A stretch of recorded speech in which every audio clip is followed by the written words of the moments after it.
வெற்றிமாறன் இயக்குன பொல்லாதவன் வடச்சென்னை படங்களை எல்லாருமே பார்த்துருப்போம். ஆனால் இந்த ரெண்டு படங்கள்லையும் ஒரு ஒற்றுமை இருக்குது. அதை எத்தனை பேர் நோட் பண்ணியிருப்பீங்கன்னு தெரில. அது என்னன்னா, பொல்லாதவன் வடச்சென்னை இந்த ரெண்டு படங்கள்லையும் தனுஷ் கேரக்டருக்கு ஒரு முத்த காட்சி இருக்கும். அந்த முத்த காட்சிக்கு அப்புறம் தான் தனுஷ் கேரக்டருக்கு அவரோட வாழ்க்கையில் நிறைய மாற்றங்கள் நடக்கும். அதாவது பொல்லாதவன் படத்தில் வெட்டியாக சுற்றிட்டு இருக்க தனுஷுக்கு பைக் கிடைச்சதும் வேலையும் கிடைச்சிடும். அந்த டைமில் தன்னோட கேர்ள் ஃப்ரெண்டுக்கு கிஸ் கொடுக்கறதுக்காக பைக்கை லாக் பண்ணாமல் அவர் போயிருப்பாரு. கிஸ் கொடுத்துட்டு அந்த சந்தோஷத்தில் வரும்போது தான் பைக் காணாமல் போன மேட்டரே அவருக்கு தெரியும். அதுக்கப்புறம் தான் அவர் டேனியல் பாலாஜியை மீட் பண்ணுவார். அதனால் அவர் வாழ்க்கையில் நிறைய பிரச்சனைகள் வரும். இதே போல் வடச்சென்னை படத்துலையும் ஐஸ்வர்யா ராஜேஷை கிஸ் பண்ணதுக்கு அப்புறம் தான் தனுஷ் லைஃப்பில் நிறைய ப்ராப்ளம்ஸ் வரும். பக்கத்து வீட்டில் படம் பார்க்க போகும்போது தனுஷும் ஐஸ்வர்யா ராஜேஷும் கிஸ் பண்ணுவாங்க. அதை அந்த வீட்டு அக்கா பார்த்துட்டு ரெண்டு பேரையும் அசிங்கப்படுத்திடுவாங்க. இதை வச்சு ஐஸ்வர்யா ராஜேஷை தீனா கிண்டல் பண்ணுவார்.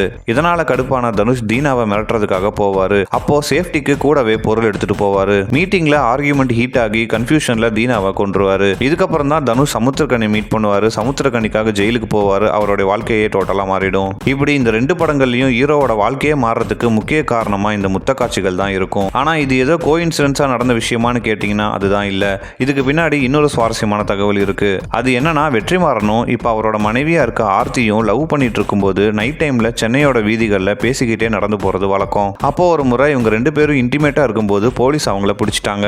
இந்த சம்பவம் தன்னோட மனசுல ஆழமா பதிஞ்சிட்டதா வெற்றிமாறன் தன்னோட பயோபிக் புக்கான மைல்ஸ் டு கோ புத்தகத்தில் எழுதியிருப்பாரு. இதனாலதான் இந்த ரெண்டு படங்கள்லயும் இந்த சிமிலாரிட்டிஸ் அவரையே அறியாம வந்திருக்கும்னு நான் நினைக்கிறேன். அது மட்டும் இல்லாம ஆடுகளம் படத்துல நைட் டைம்ல ஹீரோவும் ஹீரோயினும் நடந்துகிட்டே ரோட்ல போற மாதிரி ஒரு பாட்டே இருக்கும். இதை கூட இந்த சம்பவத்தோட இன்ஸ்பிரேஷன்ல இருந்து தான் வெற்றிமாறன் எடுத்திருக்காரு. இதை பத்தி நீங்க என்ன நினைக்கிறீங்கன்னு கமெண்ட் செக்ஷன்ல சொல்லுங்க.